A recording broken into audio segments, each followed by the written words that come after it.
औज़ुबिल्लाहिमिनश्शैतानिर्रजीम बिस्मिल्लाहिर्रहमानिर्रहीम। हज़रत ज़ुबैर बिन अल-अव्वाम रज़ी अल्लाह तआला अन्हु का सख्तियाँ बर्दाश्त करना। हज़रत हफ्स बिन खालिद कहते हैं कि मौसल से एक बड़ी उम्र के बुजुर्ग हमारे पास आए और इन्होंने हमें बताया कि मैं एक सफर में हज़रत ज़ुबैर बिन अव्वाम रज़ी अल्लाह तआला अन्हु के साथ था। एक चटील मैदान में इनको नहाने की जरूरत पेश आ गई, जहाँ न पानी था, न घास और न कोई इंसान। इन्होंने कहा, मेरे नहाने के लिए जरा पर्दे का इंतजाम कर दो।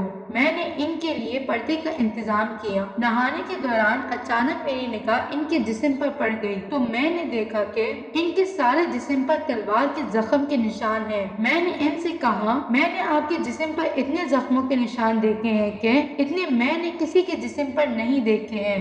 हज़रत ज़ुबैर ने कहा, क्या तुमने देख लिया? मैंने कहा, जी हाँ। आपने फरमाया, अल्लाह की कसम, इनमें से हर जख्म अल्लाह के रास्ते में लगा है। सदक़ल्लाहुल अज़ीम।